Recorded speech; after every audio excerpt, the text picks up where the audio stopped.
আজ ধানতেরাস।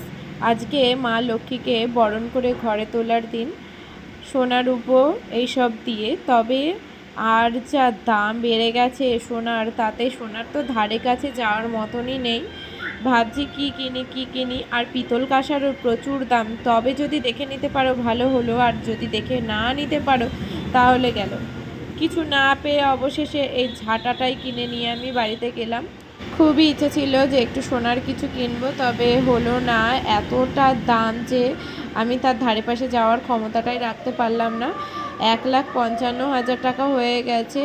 আর এত দাম দিয়ে সোনা কেনা একটা মধ্যবিত্ত পরিবারে অসম্ভব হয়ে দাঁড়াচ্ছে। তো তাই এই ঝাঁটাটাই কিনে নিয়ে আসলাম। এবং ঝাঁটা কিনলেও নাকি ঘরে লক্ষ্মী বজায় থাকে, তো সেটার জন্যই ঝাঁটা কিনে নিয়ে আসলাম। এছাড়াও আরও অনেক কিছু কেনা যেত, তবে সেগুলো আমি জানি না আর আমার হাতে পড়েও নি। তো তারপরেই চলে আসলাম রান্নাঘরে, এবং শাশুড়ি মা 14 শাক তুলে রেখেছিল। সেই 14 শাকগুলোকে বাছতে হবে। কালকে 14 শাক খেয়ে 14 প্রদীপ দিতে হবে। বাপের বাড়িতে এর আগে আমি কখনোই দেইনি, কারণ আমাদের প্রতিপাদে মানে পুজোর পরের দিন প্রদীপ দিতে হয়। তবে 14 শাকটা আমাদের আগাগোড়াই খাওয়া হয়েছে। আর এই যে ভয়েসটা আমি দিতে গিয়ে পরে শুনছি যে ভয়েসটা হয়নি রেকর্ড, ওই জন্যে আমাকে আবার ভয়েস দিতে হলো। তো চলো 14 শাক কী আছে সেটা তোমাদের সঙ্গে দেখানো যাক। তো তার সঙ্গে বেশ কিছু লাল শাকও শাশুড়ি মা। আর এটা বিয়ের পর আমার প্রথম কালী পুজো এবং ভূত চতুর্দশী, ধানতেরাস যেটাই বলো সবই নতুন। তাই চেষ্টা করেছি যতটা সম্ভব নিজের মতন করে গুছিয়ে কমপ্লিট করার। তো এখানে আরও শাক তুলে এনে রেখেছিল। তো চলো এবার সেগুলোকে আলাদা আলাদা করে সাজিয়ে তোমাদের সঙ্গে শেয়ার করি।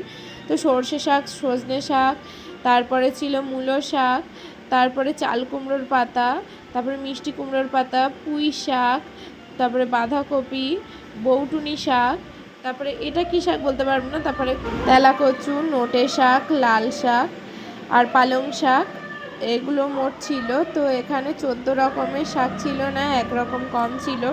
আর এর মধ্যে ওলের পাতা দিয়ে 14 শাক কমপ্লিট করা হবে।